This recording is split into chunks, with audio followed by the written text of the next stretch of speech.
Not Too Young to Run bill was a movement led by some young Nigerians in the year 2018. And actually, that bill was passed into law by President Muhammadu Buhari on May 31st, 2018.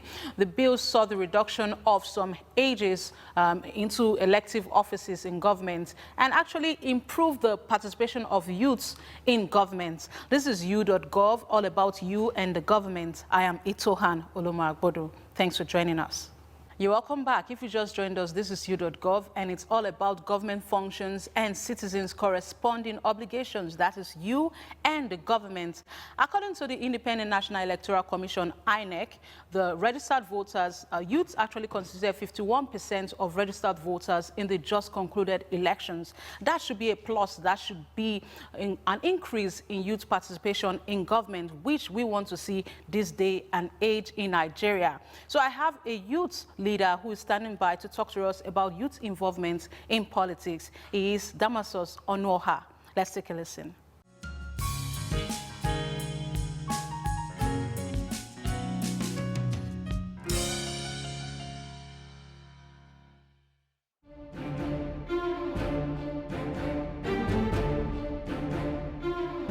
When you look at the Nigerian state, when it comes to politics, you begin to realize that it is dominated mainly by old veterans, you know, especially from the military background. There is not so much encouragement and platforms given to the Nigerian youth to kind of express himself regarding what is going on in the national discourse and to also participate in what's going on in the polity. So basically, the youths are discouraged.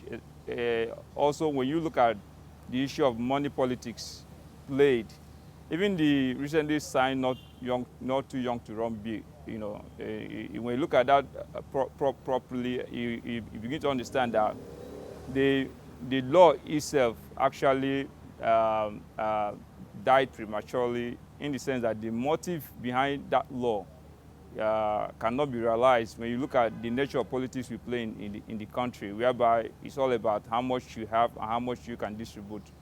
So how many youths have a reasonable job or source of sustenance to talk about affording the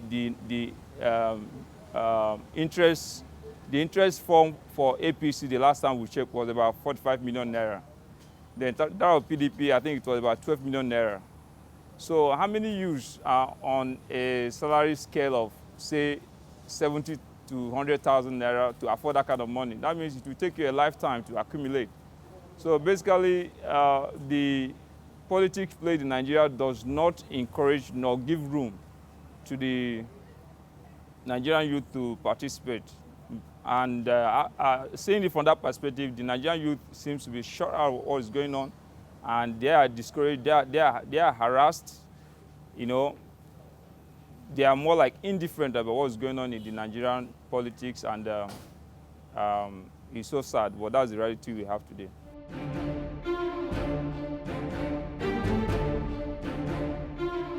I don't think so, in the sense that when you talk about you know, taking the opportunity or getting involved in Nigerian politics, it requires a lot. Fundamentally, before you go into mainstream politics, you are going to be, first of all, be aware. You need to be conscious of what is going on in the polity, what is going on in the national life, you know, before you now indicate interest or show interest in participating in politics. You know, the guys you mentioned above, the likes of Shawore, Mogalu, those guys, are they actually used if you go by UN standard? I doubt, you know. When you want to talk about youth in the right sense of it, you look at people like Gowon. When he was the head of state of Nigeria, I think he was about 32 years. So that's youth for me. Then you also look at the government of Upper Volta, what we have today as Burkina Faso. The renowned guy known as Thomas Sankara, when did he take over power of Upper Volta? At the age of 33. So those are youths in my own definition. For me, the Nigerian youths are still indifferent. They are still not concerned about what's going on in the national politics, or whatever that is going on. They don't care. Most of them don't even find it as a civic responsibility to come out and vote. The least you can expect of a citizen, which is quite unfortunate, because when you look at the recent data released by INEC, you come to realize that 51% of the total registered voters are made up of youth. Then 21% of them, when you classify it by occupation, are made up of students,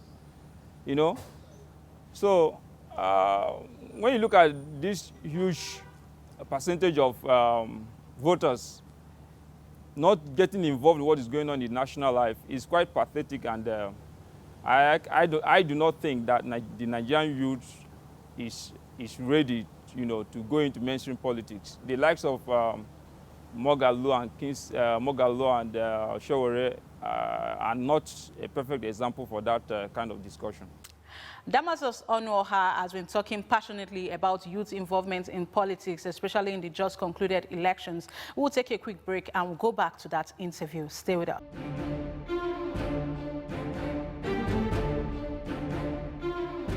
You can change the narrative, actually, by doing the fundamental thing, which is information dissemination.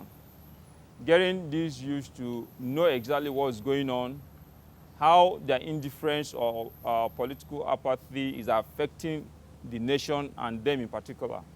You get what I'm saying? So, but the National Orientation Agency, we don't know. I think recently they are doing a lot better than what they used to do in the past. But they need to do a lot more than that, by really showing the youth that they are important to what's going on in the country, and their role and participation is very, very important to make Nigeria a better place, the Nigeria of our dreams. You understand what I'm saying? This can happen when you give the youth political offices or portfolios. When other youth see that, they get encouraged that, man, I have my own guy there, I have my own friend there, They feel more involved in what is going on. But it's still the same old stock of people being recycled, The same old stock of people who have been seen since the time of independence till this very time. Being recycled from being a governor, you run for 2 tenures, you metamorphose into a senator, some have been in the Senate for upward of 2 tenures, 8 to 12 years. Why must you always be there? Does it mean that there are no youths who are capable, who have the intellectual, capacity to be in that office and to deliver, So that's one of the ways to go about it. Reach out to the youths, get them informed of what's going on, then get them involved in running the country in different at different levels. When that happens, it shows more commitment that truly we want the youth to be involved in what's going on, and that, for me, will go a long way in encouraging the youth in national life. Then other NGOs and civil society groups too should be doing a lot more in that direction. Not just coming out to create awareness, and then the government, only to create awareness, and then once in a while you see them, they rise and then go down again like it does. They should be doing more of advocacy programs that will get to the grassroots. When I mean the grassroots, I'm talking about getting to the secondary school level, to the university level, get the youth to know. I think the major issue starts from not knowing. That information gap is where the major problem is. And that's what the government is doing. They destroy the education system, and they also destroy the information channel. You understand what I'm saying? Because once you're educated, it helps your mind, your mind is developed to think properly and to ask the right questions. Then secondly, even though you may not go to the best, colleges or whatever, but like in other developed clients, as we know, they don't too much go to school or something of that nature. But from a very reasonable age, they are informed. They know what they're supposed to know. So that information is also important. Like, let me give you a practical example in Nigeria. If you look at the northern part of the country, they are not that educated, and they are not educated as those of us in the south. But when you talk about being informed politically and religiously, they are very, very, very far ahead of those of us in the southern part of the country. The average northerner understands the political terrain, what is expected of him. They know where they put their money where their mouth is. But on this part of the world, of the country, you see well-educated people, doctors, but ask them the simplest issue or question regarding what's going on in the polity or their own involvement in politics or something of that nature, they are totally empty. They don't have a stand, and most of them are indifferent about what is going on. So that is where information plays a very key role for me, which can be achieved by the government and also civil society organizations by reaching out to the people at the grassroots level.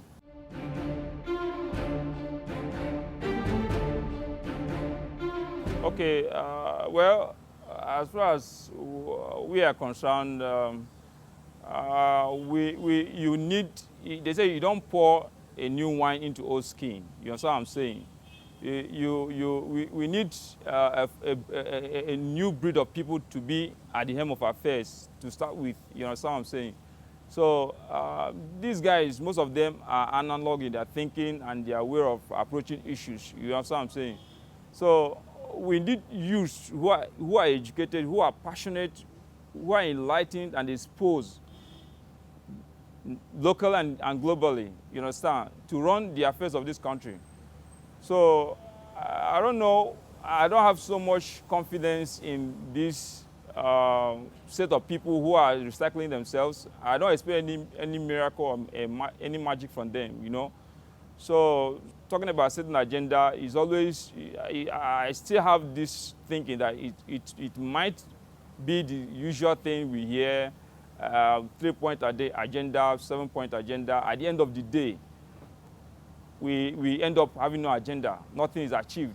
The present federal government, headed by President Muhammadu Buhari, promised us security, economy, and corruption. Today, at the 3-point count, on which of these points did he deliver? But he's returned as president in 2019. What other agenda is this administration is going to give us? It's still going to be the same promise and fair, So agenda begins to be set when new set of people are at the helm of affairs for me, and until that happens, I don't expect too much from this present crop of people.